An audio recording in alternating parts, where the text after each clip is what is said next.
আসমানি কিতাবগুলো? মুহাম্মদ সাল্লাল্লাহু আলাইহি ওয়াসাল্লামকে সাহাবীরা দেখেছেন, আপনি কি দেখেছেন? আগের নবী রাসূলদেরকে দেখেছেন? পরকালের জীবন দেখেছেন? তাকদীর বা ভাগ্যের ভালো মন্দ দেখেছেন? এই যে না দেখে যে আমরা বিশ্বাস করছি, এটার নাম হচ্ছে গায়েবে বিশ্বাস। কিসে বিশ্বাস?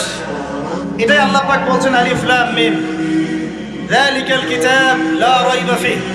আলিফ লাম মিম, এটা এমন একটা কিতাব যেই কিতাব নিয়ে কোনো সন্দেহ সংশয় নাই। হুদাল লিল মুত্তাকিন, এই কিতাব মুত্তাকিদেরকে পথ দেখাবে। কারা মুত্তাকি? আল্লাযীনা ইউমিনুনা বিল গায়বি, যারা এই অদৃশ্যে বিশ্বাস করে। বলুন সুবহানাল্লাহ। আল্লাহ পাকের আদেশ পালন করার নিমিত্তে, তার ইবাদত করার নিমিত্তে আমরা আল্লাহ পাকের এই আদেশগুলোকে না দেখেই বিশ্বাস করি।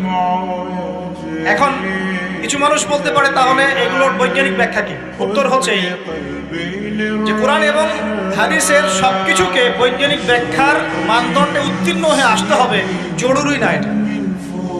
কারণ বিজ্ঞানের অনুসিদ্ধান্তগুলো সময়ে সময়ে বদলে যায়। আল্লাহ রাব্বুল আলামিনের বিধান কখনো বদলাবে না। কথা কি বুঝতে পারছেন? আর আল্লাহ রাব্বুল আলামিন আমাদেরকে অসীম জ্ঞান দিয়ে সৃষ্টি করেন নাই, ক্ষুদ্র জ্ঞান দিয়ে সৃষ্টি করেছেন। আমরা আমাদের ক্ষুদ্র জ্ঞানে এতটুকু প্রমাণ করতে পারবো না।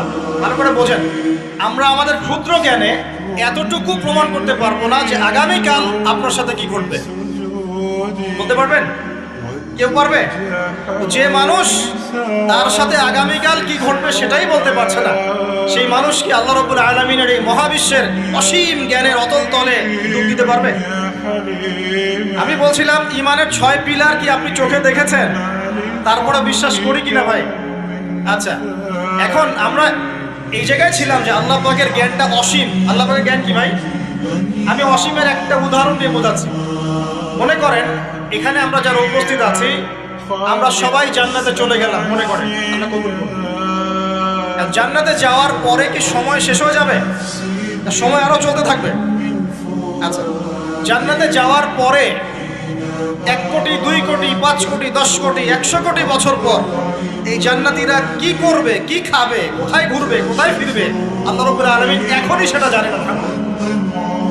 আল্লাহু আকবার। আল্লাহকে চিনি একটু, আল্লাহ পাক এখনই সেটা জানেন, এই মুহূর্তে জানেন। যদি এখানে কোনো ভাই থাকেন, ফর এক্সাম্পল অমুক ভাইয়ের নাম আব্দুল্লাহ, এই ভাই মনে করেন জান্নাতে যাবেন ইনশাআল্লাহ, কথার কথা বলছি, কথার কথা। এখন তিনি জান্নাতে যাওয়ার 100 কোটি বছর পরে কোন হুরের সাথে কোথায় ঘুরে বেড়াবেন আল্লাহ পাক এখনই তা জানেন। আল্লাহ পাককে চিনতে শিখুন। আবার আমাদের মধ্যে আল্লাহ না করুক কেউ যদি জাহান্নামে যায়, সে ব্যক্তি জাহান্নামে যাওয়ার কোটি কোটি বছর পর কি আযাব ভোগ করবে আল্লাহ পাক এখনই এই মুহূর্তে সেটা জানেন, এবং আগেও জানতেন। আল্লাহ পাকের কোনো শুরু নাই, আল্লাহ পাকের কোনো শেষ নাই।